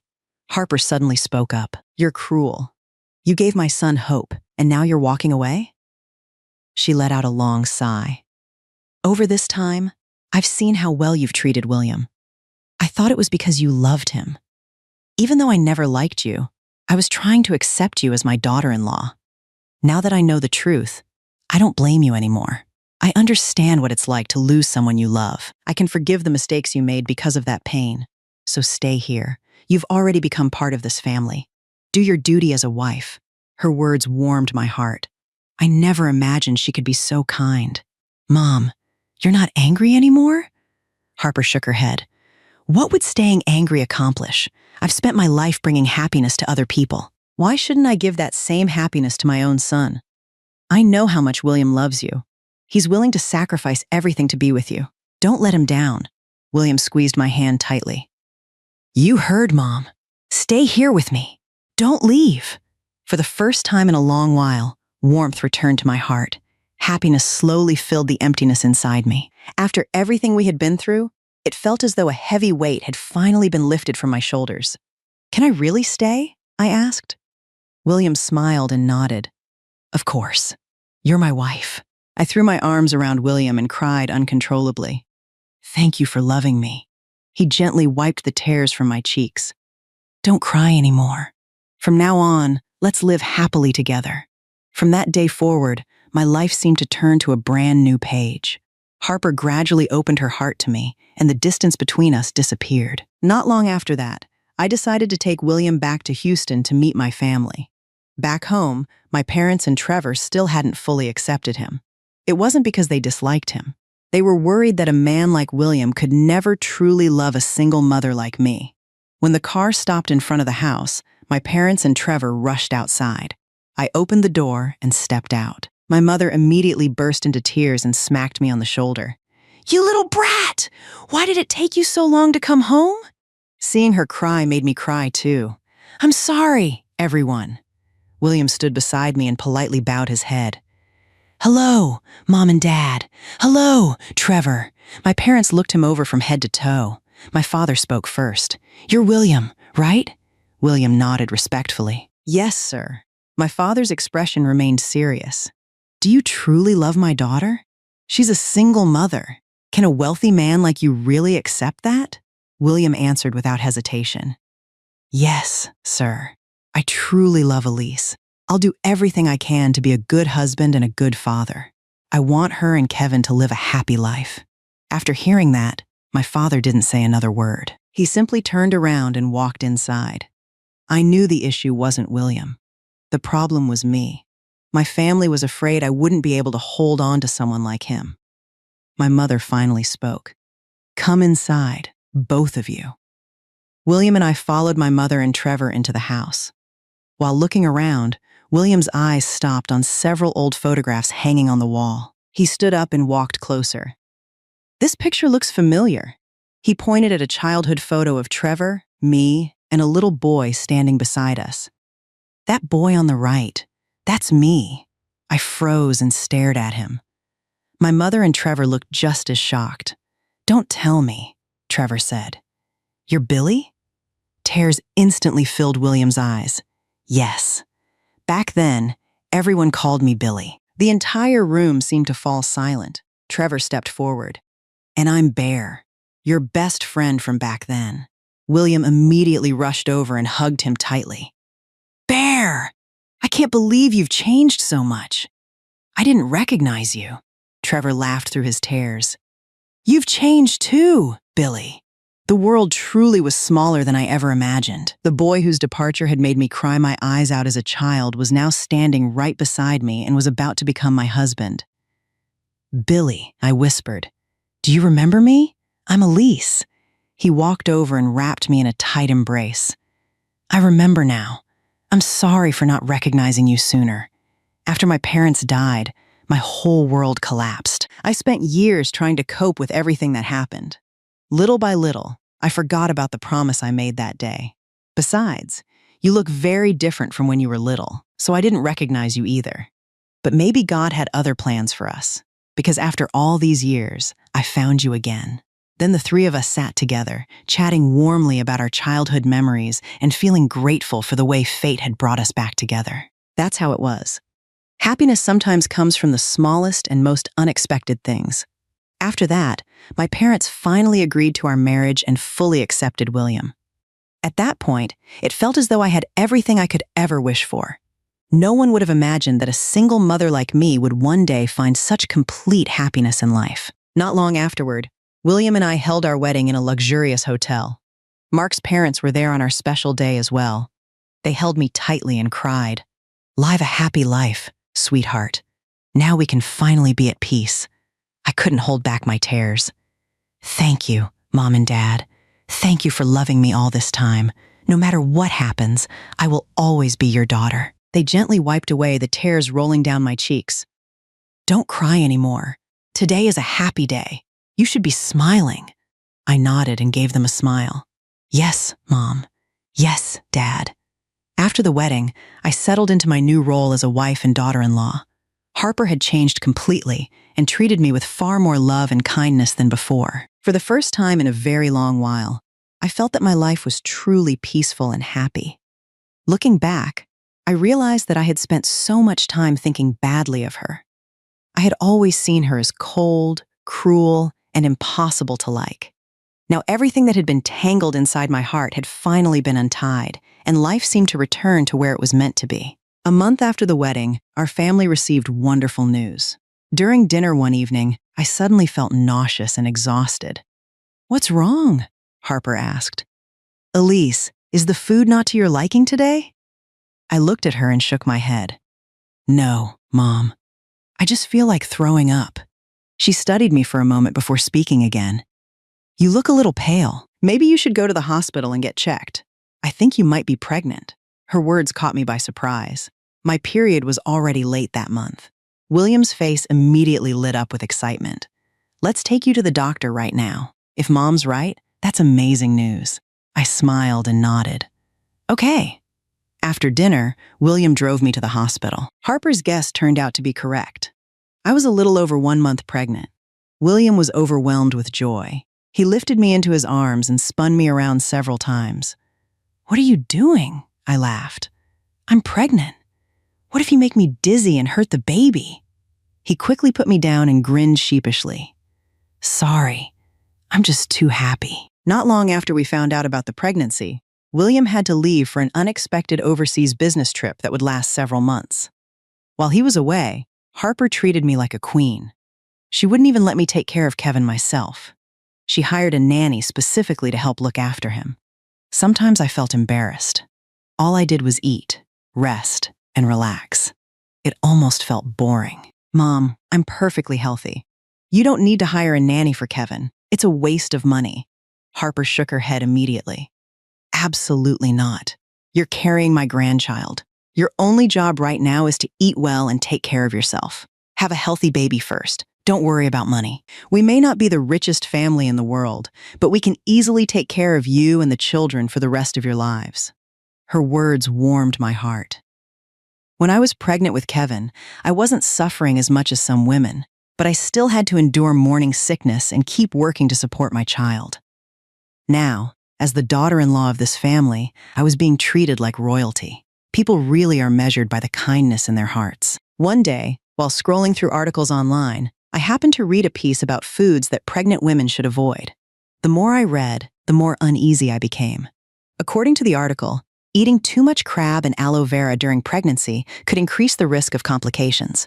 I sat there staring at the screen. Lately, Harper had been having the kitchen prepare crab dishes for me almost every day because she believed they were nutritious. There was also aloe vera dessert served regularly after meals. Maybe it was nothing, but I still felt worried. As soon as the housekeeper walked into the room, I called out to her. Can I ask you something? She smiled. Of course, ma'am. I handed her my phone. Look at this article. It says pregnant women shouldn't eat too much of these foods. The housekeeper's expression changed immediately. Really? She carefully read through the article and looked just as concerned as I felt. Mrs. Harper has been asking the kitchen to prepare these things almost every day. That's why I'm worried, I admitted. Maybe we should be more careful. The housekeeper nodded. I think we should tell Denise. Not long afterward, Denise arrived. After listening to everything, she looked shocked. I had no idea. Mrs. Harper only wanted the best for you. She probably never knew about this either. I nodded. I know she means well. That's why I wanted to say something before it became a problem. Denise immediately agreed. You're right. We shouldn't take any risks. I'll make sure the kitchen changes your meals starting today. Hearing that made me feel relieved. Sometimes even good intentions could lead to mistakes if people didn't have the right information. Thank you, Denise. She smiled warmly. No need to thank me. From now on, if you read or hear anything related to your pregnancy, tell us right away. We all want what's best for you and the baby. I nodded. Yes, I understand. Time passed quickly. William called me every day from overseas to check on me and the baby. Everything seemed to be going smoothly with the pregnancy. One morning, I woke up early and stepped out of my room. The house was unusually quiet. I planned to head downstairs and make myself a glass of milk. As I reached the staircase, my foot suddenly slipped. Before I could react, my body lost balance. I tumbled down the stairs. A sharp pain shot through my stomach. I curled up on the floor instinctively. Looking down, I saw blood spreading beneath me. My baby. My vision blurred. The voices around me grew distant until everything faded into darkness. When I opened my eyes again, I found myself lying in a hospital room. Harper, Denise, Kevin, and several members of the household staff were standing nearby. Elise, you're awake! Harper rushed to my bedside. I immediately grabbed her hand. My baby. How's my baby? The baby's okay. Only then did I finally breathe again. Tears rolled down my face. Thank God. At that moment, a young maid named Sadie suddenly dropped to her knees beside the bed and burst into tears. I'm sorry, ma'am. This is all my fault. I looked at her in confusion. What happened? Sadie sobbed uncontrollably. I cleaned the floor this morning and forgot to put up a warning sign. I never thought something like this would happen. Please forgive me. Harper's face darkened instantly. Do you have any idea how serious this is? If something had happened to my grandchild, could you take responsibility for it? Sadie lowered her head and cried even harder. I'm sorry. I really am. Seeing her like that, I felt sorry for her. Mom, please don't blame her anymore. She didn't do it on purpose. Harper turned to look at me. You're still defending her after what happened? I gently squeezed her hand. The baby is safe. That's what matters most. Everyone makes mistakes. Please forgive her. Harper let out a long sigh before finally nodding. Fine, but this can never happen again. Sadie immediately bowed her head repeatedly. Thank you, ma'am. Thank you. I leaned back against the pillow, exhausted but grateful. The baby was safe. That was all I cared about.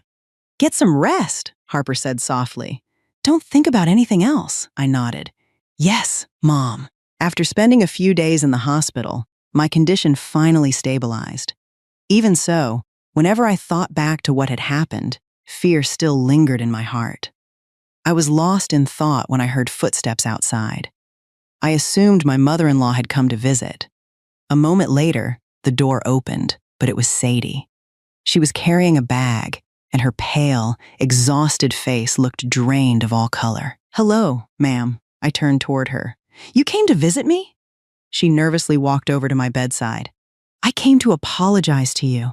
I could already sense how troubled she was. It's okay. I'm feeling much better now. What happened wasn't your fault. Sadie looked at me, then suddenly rushed to the door and locked it. Her strange behavior immediately made me uneasy. I have something I need to tell you. Her voice trembled. I've thought about this very carefully before coming here. I can't keep silent and let something happen to a good person like you. A sense of dread crept into my chest. Sadie, what are you talking about? Tears streamed down her face. That day, I deliberately spilled oil on the floor so you would slip and fall. My face instantly turned pale. Are you saying you wanted me to lose my baby? Yes. She lowered her head and sobbed. I never wanted to do it, ma'am. My mother is very sick, and I desperately needed money. That's why I did something so terrible. I regret it every day. I stared at her in disbelief. She continued through her tears. I came here because I want you to know that someone in that house is trying to hurt you. Please be careful. My throat tightened. It felt as though I could no longer breathe. This sounded exactly like something out of a movie. Who is it? Who's behind this? Before she could answer, there was a loud knock on the door. Sadie jumped in fear. I looked at her and said, Go open it. The door swung open, and Denise walked in. Her cold eyes swept over Sadie before turning toward me. Why is the door locked, ma'am? I was startled but quickly forced myself to stay calm. Some children kept opening the door and running in. It was getting a little annoying. Denise didn't respond to me. Instead, she turned to Sadie. You came to visit Mrs. William without telling me. I almost thought you'd gone back to your hometown. I just wanted to come say goodbye to her. As soon as she finished speaking, she hurried out of the room. Denise watched her leave before saying, That girl is useless. I already fired her. I looked at her in surprise. Why? She's always seemed hardworking and obedient. Denise's voice carried a clear note of dislike. You're too kind-hearted, ma'am. She almost got you and your baby killed. A chill ran through me. According to Sadie, someone in the house was trying to harm me. So who was it? I noticed the slight frown on Denise's face. Why had she appeared at exactly that moment? Was she afraid Sadie might reveal something? According to all the movies I used to watch, it was often the housekeeper who secretly plotted against the family. Could it be Denise? Mrs. William, why are you staring into space like that? Denise's voice snapped me out of my thoughts. I'm just a little tired. Then I'll leave you to rest. As she walked away, I couldn't stop thinking about the look on her face. From that day on, I pretended everything was normal. I acted as though nothing had happened. After being discharged from the hospital, I returned home. but fear followed me every moment. I was afraid someone was trying to harm me, yet I couldn't tell William. Even if I did, I doubted he would believe me. I began making plans to uncover the truth myself. The person I focused on was Denise. I started paying attention to her every move. One night, after everyone in the house had gone to sleep, I felt restless and decided to take a walk outside. As I wandered through the hallway, I suddenly spotted Denise. She was wearing a pink dress, her hair carefully brushed and flowing over her shoulders. She looked completely different from the strict, professional housekeeper I saw every day. Afraid of being noticed, I quickly hid and watched from a distance. I had no idea where she was going, but then I froze when I saw her stop in front of Harper's bedroom. Denise glanced around cautiously before opening the door and slipping inside. I stood there in shock. What was she doing in Harper's room this late at night? Were the two of them hiding something?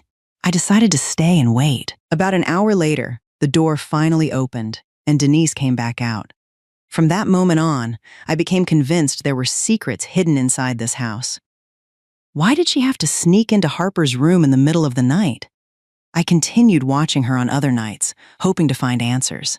And every single night, at exactly the same hour, Denise quietly slipped into my mother-in-law's room. After days of thinking it over, I decided to secretly place a camera inside Harper's room. There was one problem, though.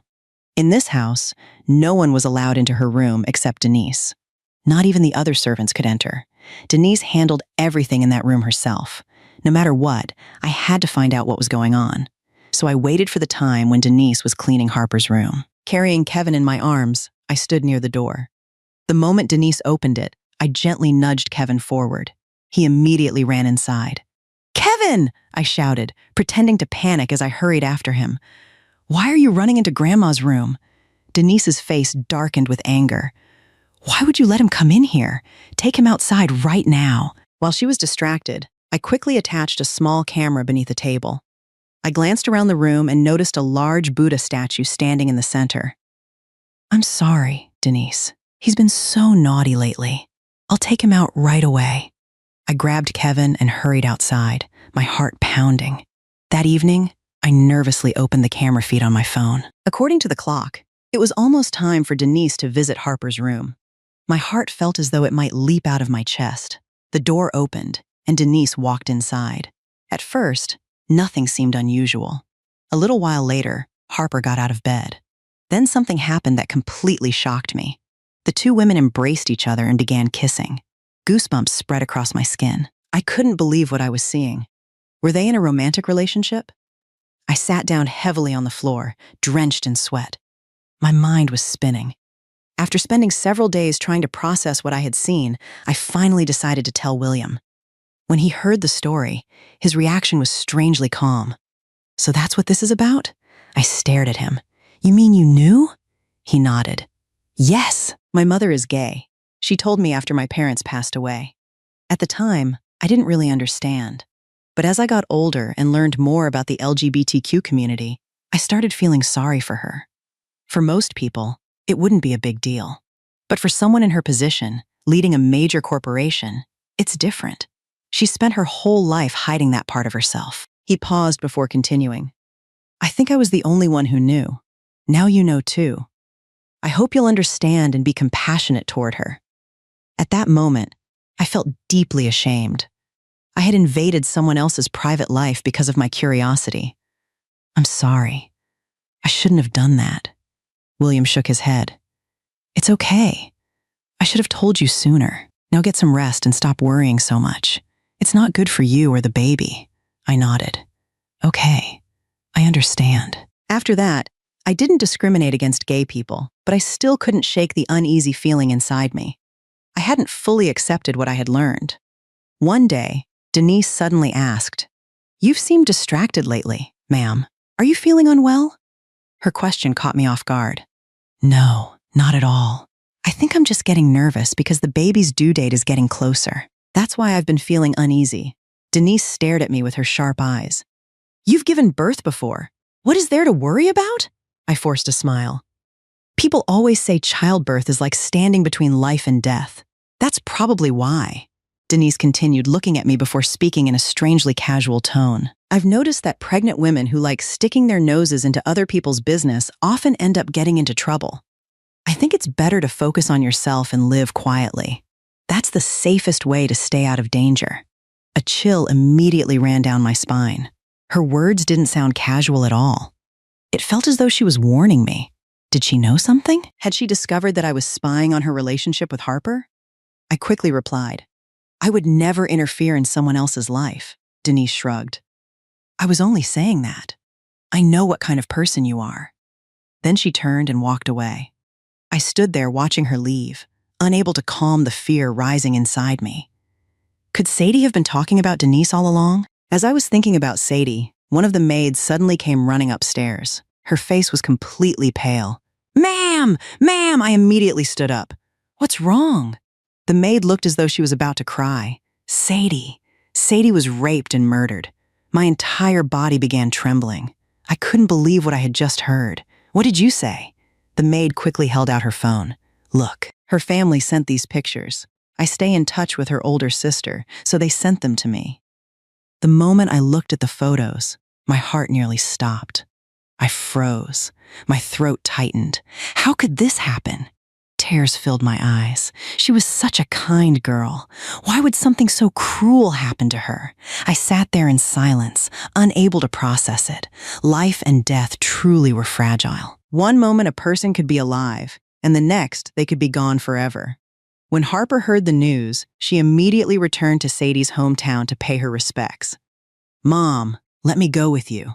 Harper shook her head. You're pregnant. A trip that far isn't good for you. I'll pass along your condolences. I knew she was right, so I nodded. Okay, Mom. But after that day, something changed. A few nights later, I dreamed that Sadie came to see me. Her clothes were covered in blood. She stood in front of me and cried, Please avenge me. Someone paid to have me killed. Please avenge me. I woke up with a scream and pressed myself against the wall in terror. Yet the nightmares didn't stop there. Almost every night, whenever I fell asleep, I saw Sadie again. The same blood, the same plea for justice. From then on, almost every night, whenever darkness fell and I drifted off to sleep, I would see Sadie standing before me. Her body was covered in blood, and her eyes were filled with fear and despair. Please help me. Please avenge me, she kept saying. I would wake up drenched in sweat, my heart pounding violently in my chest. The nightmares came so often that I was becoming exhausted. One morning, William called from overseas as usual. Hearing my tired voice, he immediately asked, What's wrong? You don't sound well. I hesitated before finally telling him everything. I've been having nightmares about Sadie. Every night she appears and begs me to help her. I don't know why, but it feels so real. William fell silent for a moment before speaking gently. You've been thinking about her too much. That's all. Her death was tragic, so it's normal for it to affect you. Stop overthinking it, okay? I nodded, even though he couldn't see me. Maybe you're right. Promise me you'll focus on your health and the baby. Leave everything else alone. Okay. After hanging up, I still couldn't shake the uneasy feeling in my chest. A few hours later, Denise suddenly appeared outside my room. Mrs. William, Mrs. Harper would like to see you. I looked up in surprise. She wants to see me? Yes. Denise's expression remained unreadable. She's waiting for you in her room. My heart skipped a beat for some reason. Ever since I discovered the secret between Harper and Denise, I had felt uncomfortable whenever I was around either of them. Still, I couldn't refuse. Okay, I'll come right away. Denise nodded and turned to leave. I slowly got to my feet and followed her down the hallway. The closer I got to Harper's room, the stronger my uneasiness became. Finally, I stopped in front of the door. This was the second time I had stepped into this room. I took a deep breath and pushed the door open. Harper was sitting on a chair near the window, calmly drinking tea. Denise stood quietly behind her. The atmosphere in the room felt strangely heavy. Mom, you wanted to see me? Harper slowly set her teacup down and looked straight at me. Sit down.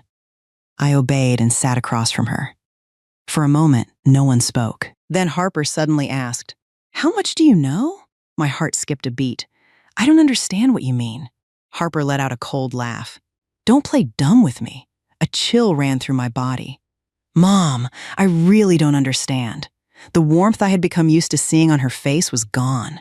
Her eyes were cold and frightening. You installed a camera in my room, didn't you? My face instantly turned pale. I opened my mouth but couldn't say a word. Harper slowly stood up and walked toward me. Did you really think I wouldn't find out? I unconsciously took a step backward. Mom, Before I could finish, a sharp slap landed across my face. The force nearly knocked me to the floor. I stared at her in shock. Harper pointed at me with trembling fingers. You crossed a line you never should have crossed. Tears filled my eyes. I'm sorry. I was wrong. Wrong? Harper laughed bitterly. Do you think an apology is enough? Denise remained silent the entire time, watching me with a cold expression. Fear slowly consumed me. Something was terribly wrong. Mom, please listen to me. Harper suddenly grabbed my chin. Tell me, what else do you know? Nothing. I swear. I don't know anything else. She stared into my eyes as if trying to determine whether I was lying. Then she slowly released me. For a brief moment, I thought everything might be okay. But the next second, I felt a sharp pain at the back of my neck. My vision blurred instantly. The room spun around me. The last thing I saw before everything went dark was Harper standing beside me and Denise watching silently. When I regained consciousness, I realized my hands and feet were tied. Panic exploded inside me. I struggled desperately against the ropes. Help! Somebody help me! A slow clap echoed through the room. Harper stepped out of the shadows. Denise followed behind her. Both women were staring at me. Harper smiled, but there was no warmth in it, only cruelty. Stop wasting your energy. My heart pounded wildly. What are you doing? Let me go! Harper crouched down in front of me. You should have stayed out of things that didn't concern you. Tears streamed down my face. Please, I'm pregnant. Harper's smile widened. No one is going to save you. Denise folded her arms and looked down at me without emotion. Harper leaned closer and whispered, There's nobody who can save you now. I glared at them, hatred burning in my eyes. You two are monsters. Just because I learned the truth about you, you were willing to hurt innocent people like me? Harper threw her head back and laughed loudly. You're still so naive. The truth isn't what you think it is. Look over there. I followed the direction she pointed. A man was tied up just like I was. His hands and feet were bound, and his head hung low as if he had been beaten so badly that he couldn't even lift it. Throw some water on him. Wake him up. Harper's cruel voice echoed through the room. Denise obeyed immediately. She grabbed a bucket of water and splashed it directly into the man's face. A few moments later, he slowly regained consciousness. I froze when I finally saw his face. William? My voice trembled. William? Why are you here? Hearing my voice, he struggled to speak with the little strength he had left. Is that you, Elise? Tears streamed down my face. Yes, it's me. What is happening? Harper burst into laughter beside us. Looks like husband and wife finally get to reunite. Your husband has been gone for months and you didn't even realize it. I'd say my plan worked perfectly. I stared at her in disbelief. Have you lost your mind? He was supposed to be overseas on a business trip. Don't tell me all of this was part of your plan. Harper smirked. You're finally starting to understand. My entire body trembled. Then who was talking to me on the phone every night? Harper bent down and dragged me across the floor toward William. Ask your husband. He'll tell you the truth. I looked at William's bruised face, covered in cuts and dark purple marks. My heart shattered. William, what's going on? I don't understand any of this. Tears rolled down his cheeks. I'm sorry. I couldn't protect you. They captured me shortly after they found out you were pregnant. I stared at him in horror. Then the person who called me every night. Was that really you? William looked at me with unbearable pain in his eyes. No, it wasn't me. The person who called you every night was my twin brother. When we were born, our family was struggling financially, so my parents gave him away to another family. His life was incredibly difficult growing up. Eventually, he found me, but by then his heart was already filled with resentment. Then he crossed paths with those two monsters. Together, they created a twisted plan to take over the company and push me toward death. The world seemed to spin around me. The man William was talking about looked exactly like him. Not just their appearance, but even their mannerisms and the way they spoke were nearly identical. "You're lying to me," I cried. "I don't believe there can be someone in this world who looks exactly like you." "Of course you don't believe it. That's because we're twins." A familiar voice suddenly came from behind me. I turned around. The ground beneath my feet seemed to collapse. The man standing there looked exactly like William. They were like two drops of water. "I spent years studying every little thing about him," the man said with a cold smile. "His habits, his personality, even the smallest details. That's why none of you could tell us apart." I stared at him with hatred. "You're a disgusting human being." His expression instantly darkened. "What do you know about my life?" he snapped. "Since I was a child, I survived on leftovers. The people who raised me beat me and abused me. I lived worse than a dog. Meanwhile, your husband had loving parents, a wealthy family, and every opportunity in the world. Do you think that's fair?" His eyes burned with resentment. "He had to die so I could become him. Do you understand now?" Harper burst into laughter beside him. "Exactly. That's the point." The twin brothers stared at me coldly. "You have no idea how much time I spent learning everything about him. I had to become him. I had to think like him. I had to talk like him. That's why none of you ever noticed the difference." My heart filled with disgust. I had never imagined that someone could become so twisted because of jealousy and hatred. Yet standing before me was proof that such a person existed. Harper's voice suddenly rang out, filling me with hatred down to my bones. "Do you know whose idea it was to feed you crab?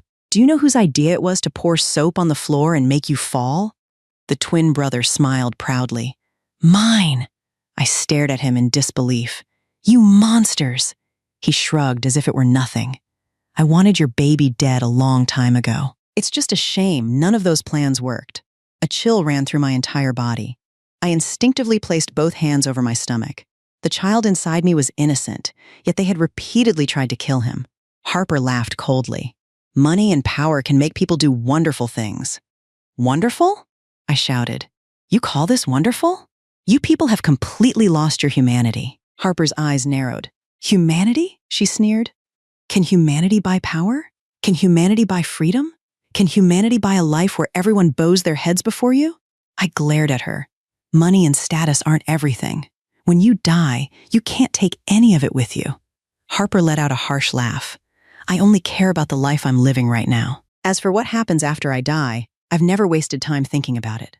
Then her expression suddenly turned smug. "Since we're all being honest, let me tell you some good news. The fiancé who died years ago? I was the one driving that car." My breathing stopped. My body froze. "What?" Harper looked pleased by my reaction. "That's right. I was the one who caused the accident. I'd just come from a business dinner with some clients that night, and I'd had far too much to drink. Your fiancé was simply unlucky. That's all." Tears filled my eyes. My voice trembled with rage. "You're a monster," Harper smiled. "Now you finally understand how useful money and power can be. To me, he was nothing more than a worthless ant." The room fell silent except for the sound of my uneven breathing. Every painful memory came rushing back. Mark's death, the grief, the years of suffering. All of it had been caused by the woman standing in front of me. I felt as though I could no longer breathe.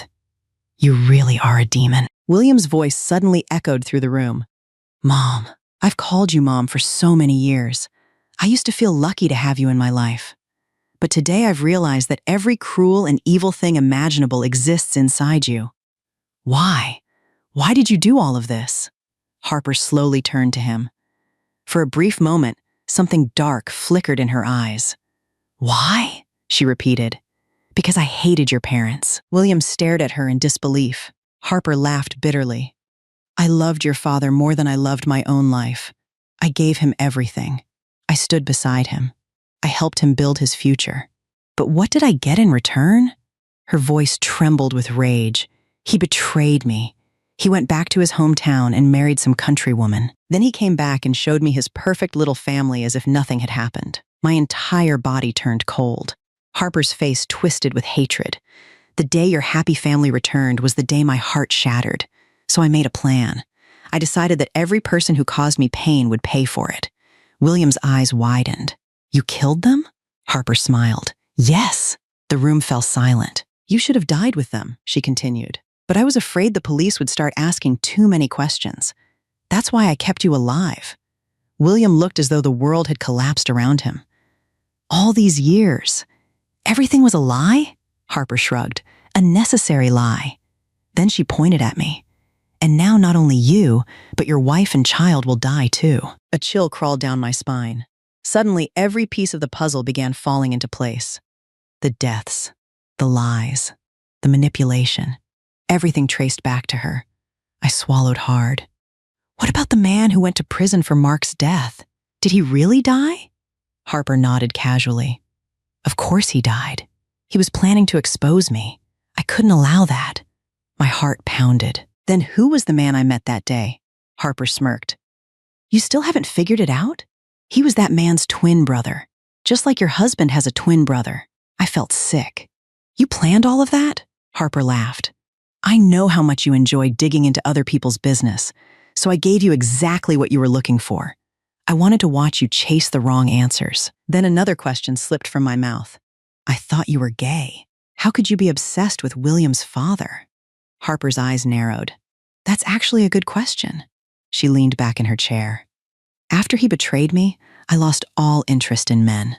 That's when I turned to women. At least women don't betray me. She glanced toward Denise. Everything that happened started with love. Love can make people give each other beautiful things, but it can also turn into obsession.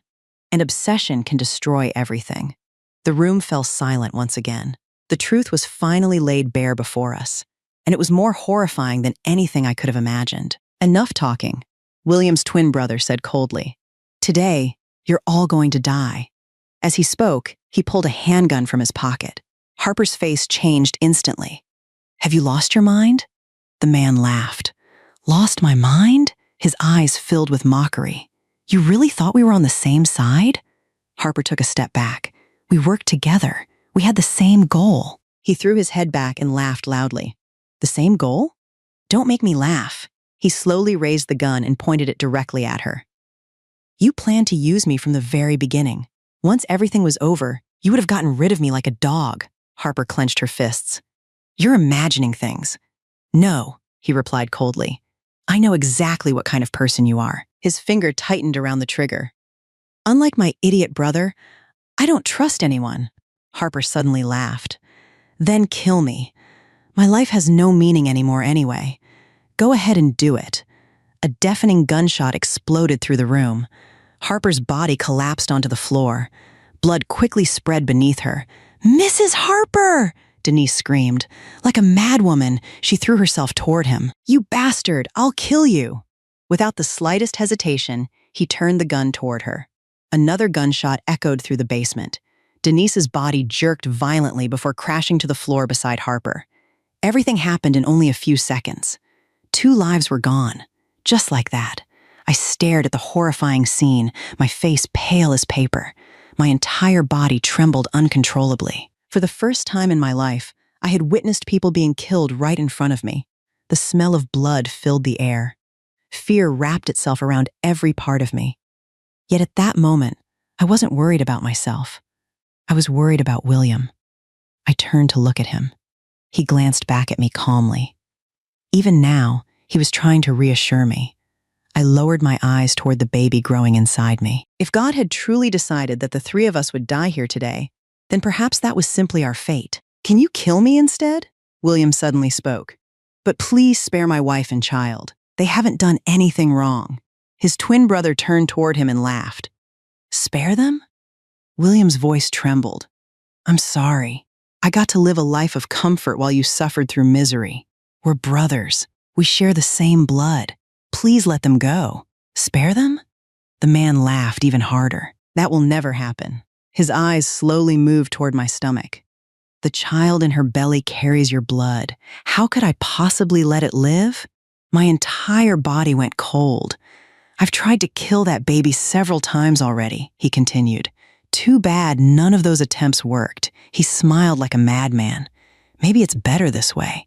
You get to watch your wife and child die right in front of you. My heart pounded violently. The twin brother walked toward me and pressed the barrel of the gun against my forehead.